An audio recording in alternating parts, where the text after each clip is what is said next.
presente objeto de aprendizagem, denominado espectro mecânico, foi idealizado tendo como objetivo facilitar o entendimento dos estudos da física moderna e contemporânea através de aula experimental, usando o espectro mecânico como abordagem inicial por mecânica clássica. A todo e qualquer objeto que tenha ou apresente alguma propriedade é atribuído um significado. As sensações, percepções e observações desse objeto produzem conhecimento sobre a realidade, como observado na natureza. Na física, a representação é sempre provada a partir de observações e experimentação, que valide o objeto estudado, associando propriedades e características, levando a uma identificação única. A extensão da física moderna e da física contemporânea no ensino básico se dá por diversas formas, situação essa que há muito tempo tem sido um forte obstáculo a ser vencido na educação. O uso de objetos de aprendizagens tem se tornado um dos mais fortes elementos facilitador na aplicação de medidas que minimize esse problema. Vamos observar aqui este vídeo que contém o espectro mecânico. Tem 7 miçangas das cores vermelha, laranja, amarelo, verde, azul, anil e violeta, inseridas com um fio de aço que representa ondas, fixadas por suas extremidades no quadrado de madeira. O espectro mecânico é parte integrante da dissertação apresentada ao Programa de Pós-Graduação em Ensino de Física da Universidade Estadual do Ceará, como requisito parcial a obtenção de título de mestre em Ensino de Física, área de concentração Física na Educação Básica. Autor: Josenildo Marreira Silva, orientador: Professor Dr. Antônio Joel Ramiro de Castro. O título desta dissertação: Física Moderna e Contemporânea no Ensino Médio, uma abordagem experimental com mecânica clássica, o espectro mecânico, da Universidade Estadual do Ceará, Faculdade de Educação, Ciências e Letras do Sertão Oriental, mestrado nacional profissional em ensino de física, vinculado à Sociedade Brasileira de Física. O termo espectro foi empregado primeiramente por Isaac Newton. Ele observou que a luz do Sol continha todo o espectro visível. Essa observação ele fez através do experimento usando um prisma. Essas cores são atribuídas a elas uma frequência. Cada cor corresponde a uma frequência. O conjunto dessas frequências se dá como o nome de espectro da luz visível.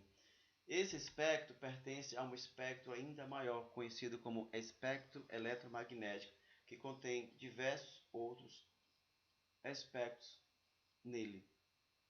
O espectro mecânico é um objeto educacional que vai facilitar o estudo das ondas e suas características e contribuindo para o início dos estudos da física moderna e contemporânea.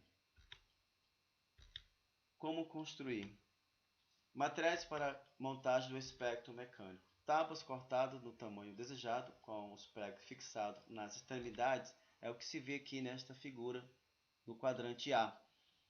Os pregos estão fixados, mas o professor pode usar ripas que já tem uma largura mais ou menos parecida, e os pregos para ripa. Miçangas e fios de aço em um formato de mola, algumas com as miçangas inseridas, é o que é observado aqui nesse quadrante B. Essas miçangas inicialmente estão nas cores única, não estão com cores variadas, mas as cores atribuídas foi dada usando um esmalte colorido. Os fios se adquirem e depois é confeccionado as molas, onde elas são presas no quadrante de madeira, que no caso foi confeccionado aqui com 20 cm de medida interna. Visão em perspectiva do espectro mecânico. No quadrante A temos uma visão geral do espectro mecânico, uma foto. No quadrante B temos uma visão simples de uma das fendas do quadrado de madeira que contém uma fenda.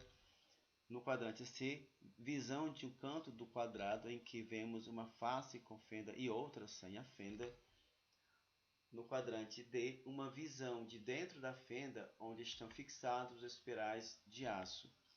Este vídeo vai mostrar aqui essa visão por todo o conjunto de espirais, onde é observado lá no fundo as miçangras presas a esse instrumento. Temos aqui um vídeo que vai mostrar o deslocamento feito dessas miçangras de uma extremidade à outra, que representa uma energia que se desloca de um ponto a outro, tendo como definição de onda. Onda é um pulso ou perturbação que se desloca de um ponto a outro, que conduz energia sem conduzir matéria. Veja que as miçangras se movem e os espirais, o espiral corresponde a cada miçangra, está representando aí a trajetória descrita por essa partícula, que ao ser girada a 180 graus descreve esse movimento. Descrição com analogia ao estudo de onda. Vejamos na tabela 1 a descrição intrínseca do espectro mecânico. Na coluna 1 temos a numeração dos espirais, que vai de 1 a 7. Na coluna 2 temos a medida do diâmetro. Na coluna 3, anéis ou ciclos que cada espiral contém. No caso do espiral 1, contém 3 anéis ou ciclos. E a medida feita experimental usando o paquímetro foi de 80 milímetros, a distância entre os anéis. E para o espiral 7, o diâmetro foi de 6, anéis ou ciclos foram 9 e 20 milímetros foi usado o paquímetro para fazer essa medida, e a distância entre os anéis ou ciclos do espiral 7, que vai representar a onda número 7. Comparação, representatividade. As ondas da mecânica quântica, de acordo com Schrödinger, devido à dualidade onda-partícula da matéria, mesmo que uma partícula se mova em uma trajetória definida, ela estará distribuída em todo o espaço como uma onda. Nesse sentido, uma onda na mecânica quântica equivaleria ao conceito de trajetória na mecânica clássica e seria representada por uma função denominada função de onda.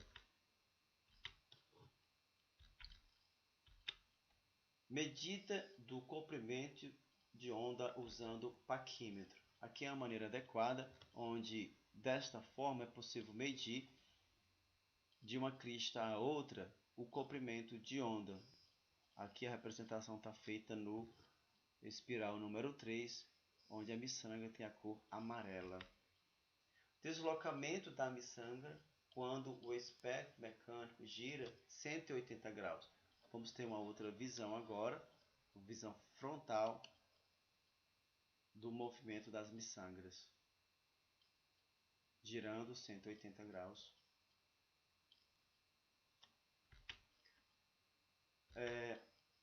Descrição comparativa do espectro mecânico. Vamos agora para o espiral 1 a 7, onde vai ser as ondas 1, 2, 3, 4 e onda 7. O diâmetro dado em milímetro. O raio é a metade do diâmetro, que foi calculado também aqui em milímetro. Anéis ou ciclos está aqui na coluna 4. E o tempo de deslocamento da miçangra de uma região a outra da extremidade do quadrado foi atribuído 1 segundo. A frequência é dada ciclos por segundo.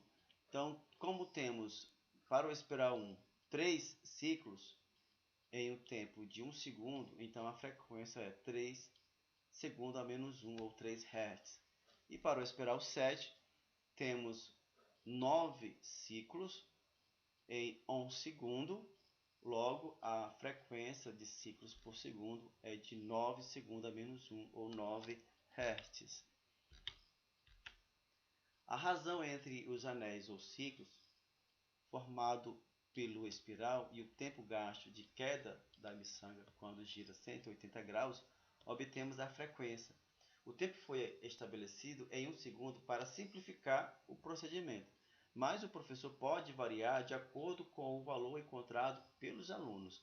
A equação adequada é essa: a frequência é igual ao número de anéis do espiral dividido pelo tempo medido da queda da miçangra.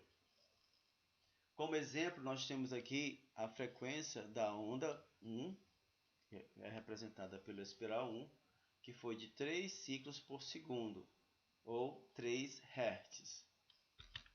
O mesmo cálculo é feito para os demais espirais, usando a mesma relação. Na tabela 3, o comprimento de onda do espectro mecânico. A distância entre as extremidades do quadrado é de 20 centímetros. Logo, a velocidade por centímetros, transformando centímetros para metro, nós temos 0,2 metros por segundo é a velocidade média da queda das partículas, das miçangas. A frequência já obtemos que foi de 3 segundo a menos 1 para a onda 1 e 9 segundo a menos 1 ou 9 Hz para a onda 7. Para a onda 1, que é representada pela espiral 1, o comprimento de onda a ser calculado é utilizado a equação fundamental da onda. No caso aqui fica lambda igual a velocidade dividida pela frequência, que vai ser dada em metro. Então, para a onda 1, o comprimento de onda é 0,066 metros. E para a onda 7, o comprimento de onda, que o espiral 7 representa, é 0,022 metros. É uma descrição aí do comprimento de onda. Na tabela 4, encontrando a velocidade da onda representada por cada espiral. Temos aqui novamente a primeira coluna que é a numeração da espiral, o diâmetro em milímetro, a amplitude, pois quando temos a amplitude máxima, ela corresponde ao valor do raio, conforme o movimento MHS. No caso aqui foi colocado em milímetros. O comprimento de onda foi medido experimentalmente 80 milímetros. A frequência ou ciclos é atribuída aqui nessa coluna número 5, onde já conhecemos que é 3 a menos 1, utilizando a equação fundamental da onda, onde a velocidade é igual à frequência vezes o comprimento da onda, foi possível encontrar aqui para a onda 1 a velocidade de 0,24 metros por segundo, para a onda 2, 0,248 metros por segundo, de tal forma que para a onda 7 foi encontrado 0,18 metros por segundo, a velocidade da onda representada por cada espiral. Está atribuído na última coluna. Com a investigação feita do espectro mecânico, características da onda foram encontradas como a frequência, comprimento de onda, amplitude, período e velocidade. Assim, podemos escrever uma função de onda harmônica para cada onda que cada espiral de aço representa. Esta função de onda da posição é descrita como y de x de t é igual a cosseno de 2π sobre lambda, que multiplica x, mais ou menos 2π sobre t maiúsculo, que multiplica t. Ou y de x de t é igual a cosseno de kx mais ou menos ômega t. A é a amplitude, onde k é uma grandeza física inversamente proporcional ao comprimento de onda. E também tem o valor correspondente a 2π sobre lambda, radianos por metro. E a frequência angular, que é o ômega, é igual a 2π sobre o período, que tem aí como unidade radianos por segundo. Assim, a fase kx mais ômega t, o sentido de propagação da onda é para a esquerda, sentido contrário ao eixo positivo de x. A fase kx menos ômega t, o sentido de propagação da onda é para a direita, mesmo sentido positivo de x. Escrevemos a função de onda apenas para o sentido positivo de x. Para o espiral de aço 1, que representa a onda 1, a amplitude é igual a 0,0095 metros, conforme tabela 5. A quantidade do número de onda é igual a 2π dividido por 0,080, que é igual a 25π radianos por metro. E a frequência angular, que é o ômega 1 da onda 1, é 2π sobre o período, onde é igual a 2π vezes f, que é igual a 6π radianos por segundo. Logo, podemos escrever a função de onda para a onda 1. y1 é igual a x de t, que é igual a 0,095 metros, cosseno de 25π vezes x menos 6π vezes t. Essa mesma relação é possível encontrar a equação de onda harmônica para os demais espirais que representam as ondas. Nesse sentido, características das ondas do espectro mecânico é vista na tabela 5. Então, a amplitude em metro na coluna 2, número de ondas na coluna 3, frequência na coluna 4, frequência angular, e velocidade na última coluna. Então, usando aquela equação, é possível construir com os alunos essa tabela. E a partir dessa tabela, construir também, né, a atividade de aprendizagem. Assim, encontrando o comprimento de onda de matéria conforme de Broglie, utilizando espectro mecânico. O físico francês relacionou o comprimento de onda com a quantidade de movimento da partícula mediante a fórmula lambda é igual a h sobre p, onde lambda é o comprimento de onda, h é a constante de Planck, p a quantidade de movimento medido a massa de uma miçanga e usando a velocidade média de deslocamento dela, é possível aplicar a relação lambda igual a h sobre p, que é a relação de de Broglie, e encontrar o comprimento de onda de matéria usando o espectro mecânico. A massa da miçanga é igual a 2 gramas ou 2 vezes 10 a menos 3 kg. A velocidade média de deslocamento é de 0,2 metros por segundo. A constante de Planck é igual a 6,626 vezes 10 a menos 34 joules por segundo. Assim, equacionando, substituindo os valores, é possível encontrar que o comprimento de onda para a miçanga é 16,565 vezes 10 a menos 31 angstrom, onde 10 a menos 10 metros é igual a 1 angstrom. Sugerimos na descrição do vídeo a descrição deste produto educacional, mais um plano de aula acompanhando de atividade de aprendizagem com os estudos, e você pode ficar à vontade para rever o vídeo.